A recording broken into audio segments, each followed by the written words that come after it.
Hello everyone, welcome to my channel KP success zone.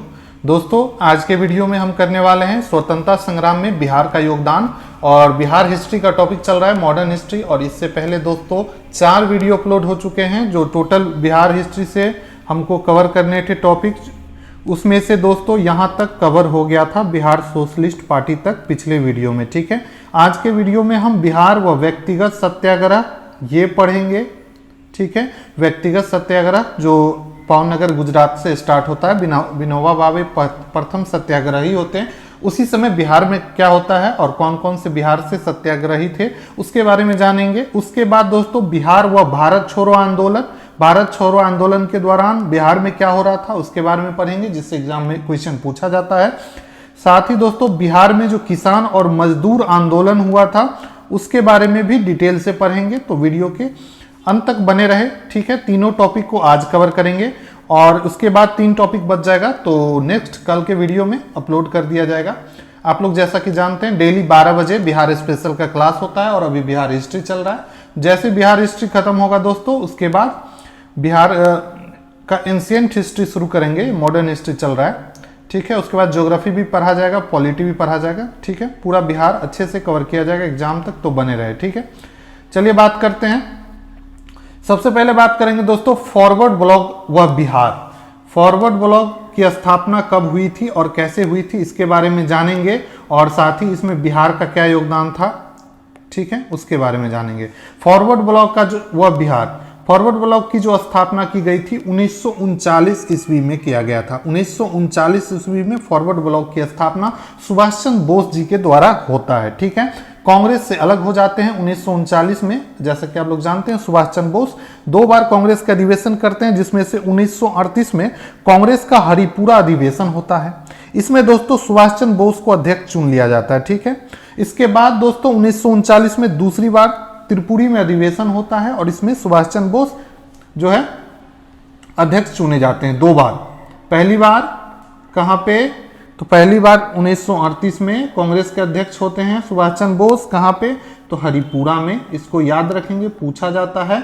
और दूसरी बार बनते हैं दोस्तों कब, जस्ट अगले साल 1939 में। तो लगातार 2 बार कांग्रेस के अध्यक्ष बनते हैं, एक बार हरिपुरा अधिवेशन और दूसरे जो है त्रिपुरी अधिवेशन।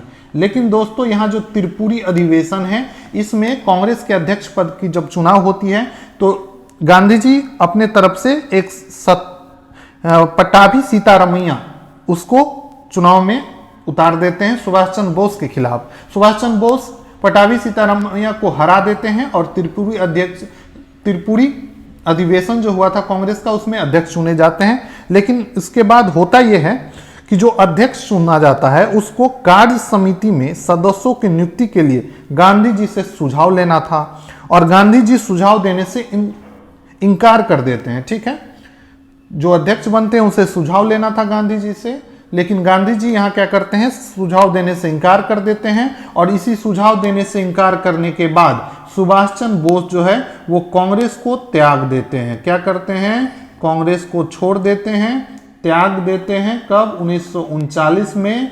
और उसके बाद कांग्रेस से अलग होके फॉरवर्ड ब्लॉक की स्थापना करते हैं। ठीक है, 1939 में ही फॉरवर्ड ब्लॉक की स्थापना। ठीक है, तो पूछा जाता है फॉरवर्ड ब्लॉक की स्थापना किसके द्वारा किया गया था, तो सुभाष चंद्र बोस के द्वारा। और इसके पीछे की क्या कहानी थी सारा हम आपको बता दिए। ठीक है, उसके बाद 20 अक्टूबर 1940, 20 अक्टूबर 1940 को दोस्तों क्या होता है, 20 अक्टूबर 1940 को बिहार प्रांतीय फॉरवर्ड ब्लॉक की बैठक होती है।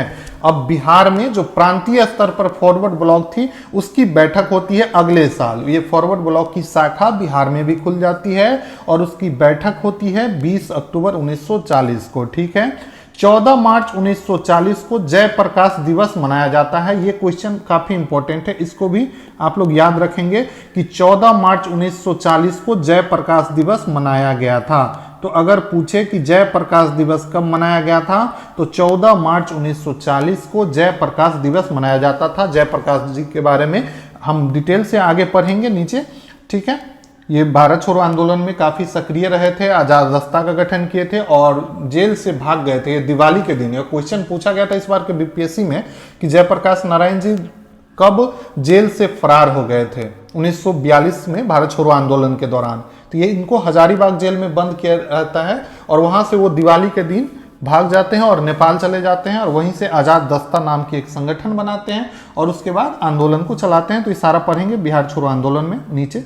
चलिए, उसके बाद है दोस्तों बिहार वह व्यक्तिगत सत्याग्रह। व्यक्तिगत सत्याग्रह की बात करेंगे। व्यक्तिगत सत्याग्रह इंडिया लेवल पे बात करें तो व्यक्तिगत सत्याग्रह की जो शुरुआत होती है दोस्तों वो 1940 ईस्वी में होती है और पावनगर गुजरात से। कहां से? तो पावनगर गुजरात में एक जगह है और यहीं से व्यक्तिगत सत्याग्रह शुरू होती है। ठीक है, पावनगर गुजरात से। इसको याद रखेंगे, कई बार एग्जाम में पूछा गया है कि व्यक्तिगत सत्याग्रह की शुरुआत कहां से हुई थी? तो पावनगर गुजरात से। और कब हुई थी? तो 1940 ईस्वी में। कब हुई थी? 1940 ईस्वी में। और कहां से? तो पावनगर गुजरात से। और प्रथम सत्याग्रही, ये तो बहुत बार पूछा जाता है, प्रथम सत्याग्रही विनोबा भावे थे और दूसरे सत्याग्रही जो थे दोस्तों वो जवाहरलाल नेहरू थे। ठीक है, तो ये तीनों क्वेश्चन काफी इंपॉर्टेंट है और बार बार एग्जाम में पूछा जाता है, चाहे विनोबा भावे वाला हो, जवाहरलाल नेहरू वाला हो। ठीक है, तो सारा आपको याद होना चाहिए। इसकी जो शुरुआत हुई थी 1940 गुजरात के पावनगर से। प्रथम सत्याग्रही पूछे विनोबा भावे, द्वितीय सत्याग्रही अगर आपसे पूछे तो जवाहरलाल नेहरू। अब चलिए आते हैं बिहार में। बिहार में दोस्तों कांग्रेस का रामगढ़ अधिवेशन होता है। रामगढ़ जो है दोस्तों वो अभी झारखंड में पड़ता है। ये झारखंड में पड़ता है, चूंकि पहले झारखंड और बिहार साथ में ही था। तो कांग्रेस का जो रामगढ़ अधिवेशन होता है ये होता है दोस्तों 1940 ईस्वी में। ये दोस्तों कांग्रेस का 53 नंबर का अधिवेशन था, 53वां अधिवेशन था और ये 1940 में होता है। रामगढ़ जो कि झारखंड में भी पड़ता है उस समय के बिहार में। ठीक है, इसके अध्यक्ष थे दोस्तों मौलाना अबुल कलाम आजाद, जो हमारे देश के प्रथम शिक्षा मंत्री भी बनते हैं। मौलाना अबुल कलाम आजाद, इसी के नेतृत्व में दोस्तों क्या होता है? ये अधिवेशन होता है। ठीक है, उसके बाद महात्मा गांधी जी द्वारा इस अधिवेशन को व्यक्तिगत सत्याग्रह का नाम दिया गया था। तो अगर पूछे कि कांग्रेस के किस अधिवेशन को व्यक्तिगत सत्याग्रह का नाम दिया गया था, तो कांग्रेस का जो 53 नंबर का अधिवेशन हुआ था उसको व्यक्तिगत सत्याग्रह का नाम दिया गया था। और अगर पूछे किसके द्वारा, तो महात्मा गांधी जी के द्वारा दिया गया था। ठीक है, और यह अधिवेशन कहाँ हुआ था? तो रामगढ़ झारखंड में हुआ था। ठीक है, अब बात करें तो बिहार में श्री कृष्ण सिंह जो है दोस्तों, श्री कृष्ण सिंह जो कि बिहार के पहले आजाद भारत में जब बिहार हुआ तो उसके पहले मुख्यमंत्री बने थे श्री कृष्ण सिंह। ठीक है, इससे पहले भी बिहार के मुख्यमंत्री यूनुस खान रह चुके हैं, तो कई बार पूछा जाता है आजादी से पहले यूनुस खान थे। ठीक है, श्री कृष्ण सिंह ये दोस्तों बिहार के प्रथम सत्याग्रही होते हैं। ठीक है, बिहार से प्रथम सत्याग्रही याद रखिएगा। अगर पूछे बिहार से प्रथम सत्याग्रही तो आप श्री कृष्ण सिंह मारेंगे, लेकिन अगर डायरेक्ट पूछे कि प्रथम सत्याग्रही कौन था तो आपको विनोबा भावे ही मारना है। ठीक है, बिहार न लगा रहे तो विनोबा भावे मारेंगे, और अगर बिहार लगा रहे और प्रथम पूछे तो श्री कृष्ण सिंह, और द्वितीय पूछे बिहार लगा हो तो आपको अनुग्रह नारायण सिंह जो कि द्वितीय सत्याग्रही थे। व्यक्तिगत सत्याग्रही कौन थे? द्वितीय, तो अनुग्रह नारायण सिंह, ये भी बिहार से पूछे तो मारना है। ठीक है, वैसे अगर बिहार न लगा हो और पूछे द्वितीय सत्याग्रही कौन थे तो जवाहरलाल नेहरू लिखना है। क्या लिखना है? जवाहरलाल नेहरू लिखना है। ठीक है, तो इतना आप लोग को आई होप क्लियर हो गया होगा। चलिए अब देखते हैं भारत छोड़ो आंदोलन और बिहार। भारत छोड़ो आंदोलन, ठीक है, भारत छोड़ो आंदोलन के बारे में जानते हैं दोस्तों। तो भारत छोड़ो आंदोलन की बात करें तो क्रिप्स मिशन आता है दोस्तों। इसके पीछे की कहानी जानते हैं कि क्रिप्स मिशन भारत आता है, और ये कब आता है? तो 1942 में। 1942 में क्रिप्स मिशन भारत आता है। ठीक है, और इसमें दोस्तों इसी की असफलता के बाद भारत छोड़ो आंदोलन स्टार्ट हो जाता है। क्रिप्स मिशन की असफलता के बाद, इसी की असफलता के बाद भारत छोड़ो आंदोलन शुरू हो जाता है। भारत छोड़ो आंदोलन दोस्तों 8 अगस्त 1942 को भारत छोड़ो आंदोलन का प्रस्ताव पास हो जाता है। कहां से? तो ग्वालियर टैंक के मैदान में कांग्रेस का अधिवेशन होता है। ठीक है, 7 अगस्त को 7 अगस्त को क्या होता है, बंबई के दोस्तों ग्वालियर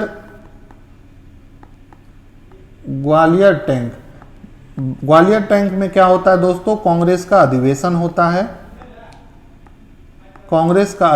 होता है, ठीक है। और यहीं पे भारत छोड़ो आंदोलन का प्रस्ताव रखा जाता है। 7 अगस्त को होता है दोस्तों क्या, तो कांग्रेस का अधिवेशन, और 8 अगस्त को भारत छोड़ो आंदोलन का प्रस्ताव पास हो जाता है, ठीक है। तो प्रस्ताव पेश किया जाता है 7 अगस्त को और 8 अगस्त को पास हो जाता है, ठीक है। और इसकी जो अध्यक्षता है दोस्तों, बंबई में जो ग्वालियर टैंक में कांग्रेस का अधिवेशन हो रहा था, इसके अध्यक्षता कर रहे थे दोस्तों कौन, इसके जो अध्यक्ष थे, इसको भी आप लोग याद रखेंगे, मौलाना अबुल कलाम आजाद, ठीक है।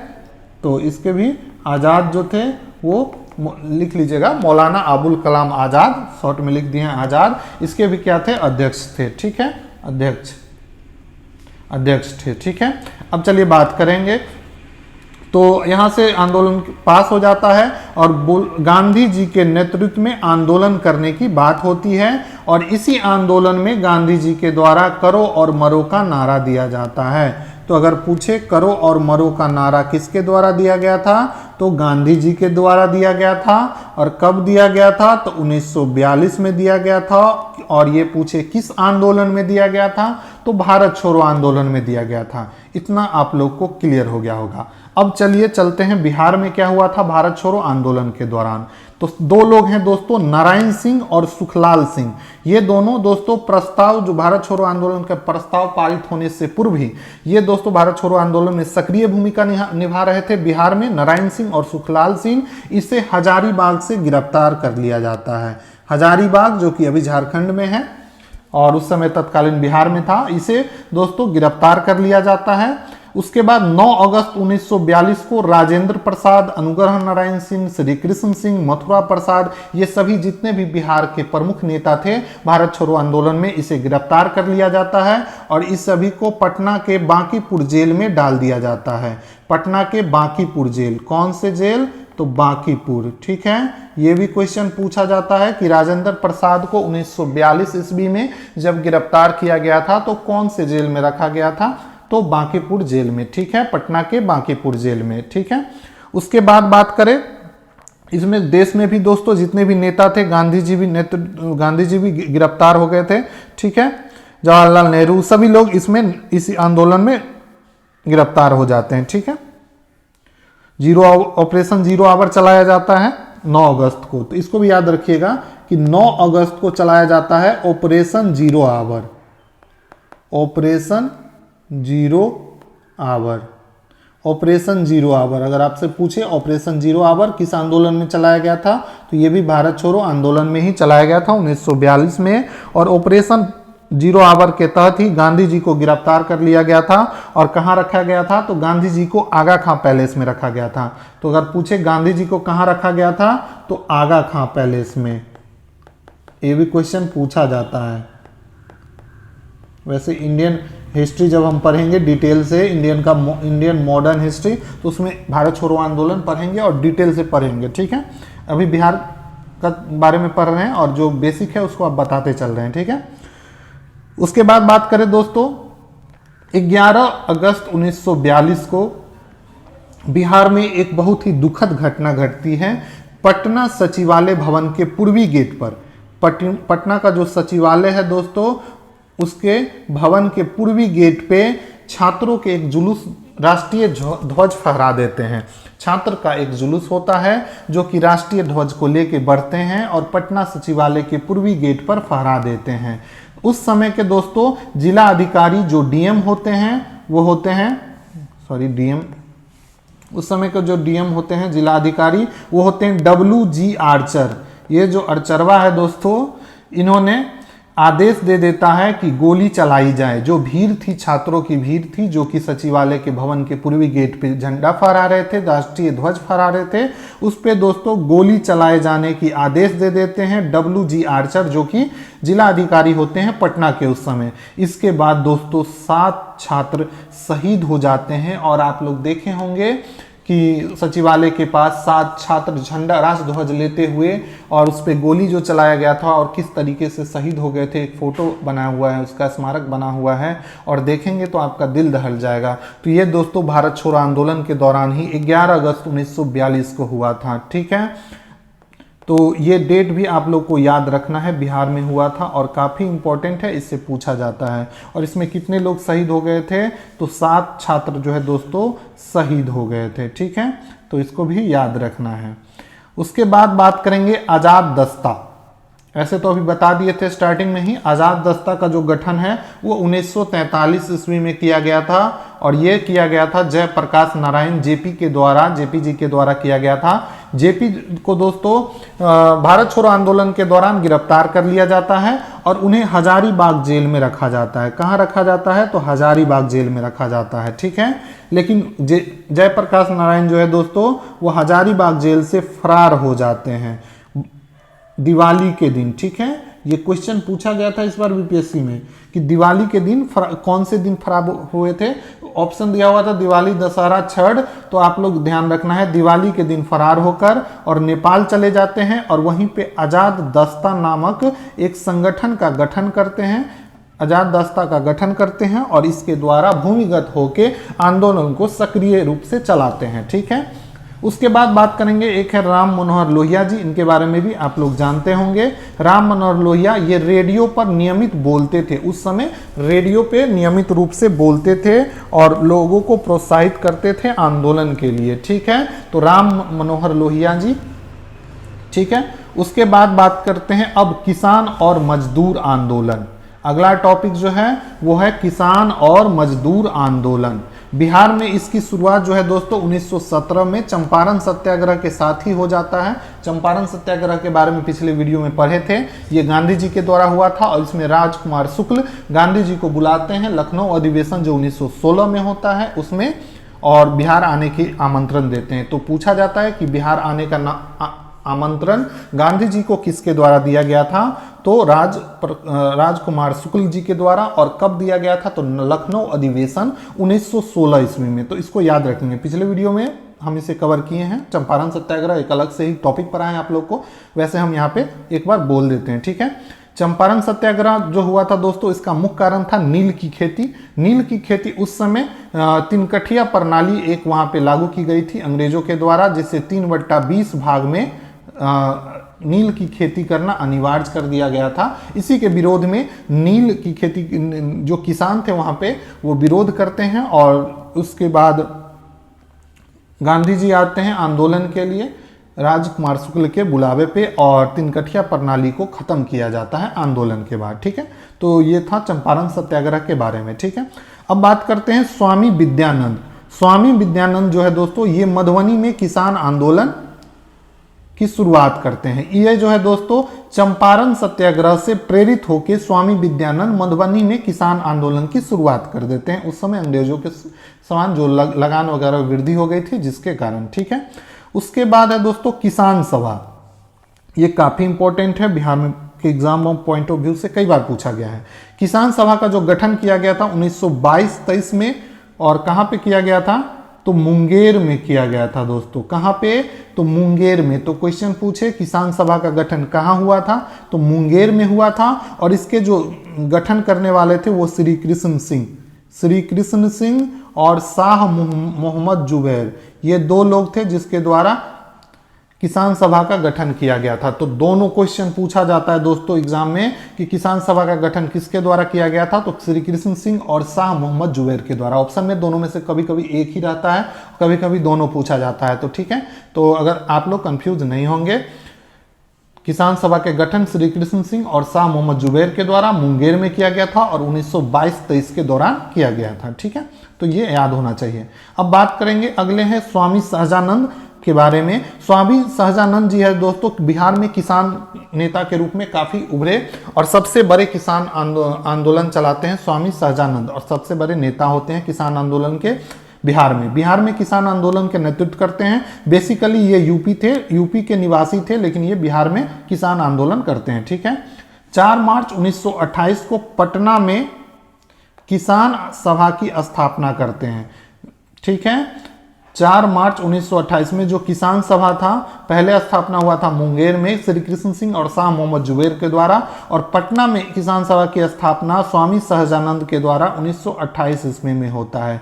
तो अगर पूछा जाए कि पटना में किसान सभा की स्थापना या नेतृत्व किसके द्वारा किया गया था, पटना में अगर दिया रहे तो मारना है स्वामी सहजानंद। ठीक है, अब बात करते हैं 1929 में सरदार पटेल बिहार की यात्रा पर आते हैं। सरदार पटेल बिहार में यात्रा पे आते हैं। इसके यात्रा का क्या उद्देश्य रहता है कि किसान की चेतना को बढ़ाना, किसान आंदोलन जो उस समय चल रहा था उसमें उनकी चेतना को बढ़ाना, उन्हें कमजोर ना हो किसान अपने आंदोलन में, उसको बढ़ाने के लिए बिहार यात्रा पे आते हैं सरदार पटेल जी। ठीक है, कब आते हैं तो 1929 ईस्वी में। ठीक है, तो 1929 ईस्वी में। उसके बाद है एक सीलभद्र याजी, इसके बारे में भी याद रखना है। सीलभद्र याजी ये भी पटना से थे। इसके बारे में डायरेक्ट पूछा जाता है कि सीलभद्र याजी जो है किससे संबंधित है, तो सीलभद्र याजी जो है दोस्तों ये किसान आंदोलन से संबंधित है। किससे संबंधित है, तो किसान आंदोलन से संबंधित है। ठीक है, ज्यादा नहीं पूछा जाएगा। अब देखते हैं दोस्तों बिहार में प्रमुख समिति और संघ के बारे में, बिहार के प्रमुख समिति और संघ के बारे में। ठीक है, पहला है दोस्तों अनुशीलन समिति। अनुशीलन समिति की जो स्थापना की गई थी 1913 ईस्वी में, और कहां पे, तो पटना में। अनुशीलन समिति की स्थापना कहां हुआ था, तो पटना में 1913 में। और इस किसके द्वारा किया गया था, तो सचिंद्रनाथ सन्याल के द्वारा, सचिंद्रनाथ सन्याल के द्वारा गठन किया गया था। ठीक है, सचिंद्रनाथ सन्याल के द्वारा। ठीक है, तो इसको भी याद रखना है। और अनुशीलन समिति के जो संचालक थे वो थे बंकिम चंद्र घोष, बंकिम चंद्र घोष, बंकिम चंद्र घोष। ठीक है, तो इसको भी याद रखना है। अब है अगला Hindu boys association. Hindu boys association, Hindu boys association, इसका जो स्थापना किया जाता है दोस्तों बंकिम चंद्र द्वारा, बंकिम चंद्र के द्वारा हिंदू बॉयज एसोसिएशन का स्थापना किया जाता है। अगला है दोस्तों बिहार युवक संघ। इसका स्थापना मोतिहारी में 1918 में किया गया था। तो ये डायरेक्ट पूछा जाता है कभी कभार कि बिहार युवक संघ की स्थापना कहाँ हुई थी, तो मोतिहारी में। ठीक है, अगला है पाटलिपुत्र युवक संघ। पाटलिपुत्र युवक संघ की स्थापना 1929 में होती है, और इसकी स्थापना जो है रामवृक्ष बेनीपुरी जी के द्वारा और अंबिका कांत सिंह के द्वारा। रामवृक्ष बेनीपुरी जो कि एक महान कवि भी होते हैं, इसके बारे में कोई कविता है इसका तो हम लोग पढ़े होंगे हिंदी के बुक में। तो पाटलिपुत्र युवक संघ की स्थापना इन्हीं के द्वारा किया गया था 1929 में। ठीक है, और पटना में राय महेंद्र प्रताप के घर इसका स्थापना होता है। तो इसको भी ध्यान रखना है कि पाटलिपुत्र युवक संघ का जो स्थापना होता है वो कहाँ पे होता है, तो राय महेंद्र प्रताप के घर। आपको डायरेक्ट इतना याद रखना है कि पाटलिपुत्र युवक संघ की जो स्थापना हुआ था वो रामवृक्ष बेनीपुरी जी के द्वारा किया गया था। चूंकि रामवृक्ष बेनीपुरी काफी फेमस नेम है, इससे क्वेश्चन पूछा जाता। अभी तक ये क्वेश्चन पूछा नहीं गया है, लेकिन हो सकता है आने वाले एग्जाम में पूछा जाए, तो आप लोग इसको भी देख लेंगे। ठीक है, तो इस तरीके से बिहार हिस्ट्री का हमने आज का टॉपिक, जो 3 टॉपिक था, हमने कवर किया है। ठीक है, मिलते हैं अगले वीडियो में। और अगले वीडियो में जो हम कवर करेंगे दोस्तों, ये 3 टॉपिक है बिहार में प्रमुख समिति और संघ की स्थापना। यहाँ तक तो हमारा हो गया है। अब 2 है दोस्तों स्वतंत्रता आंदोलन में बिहार की महिलाएं और बिहार स्वतंत्रता संग्राम में प्रमुख सेनानी।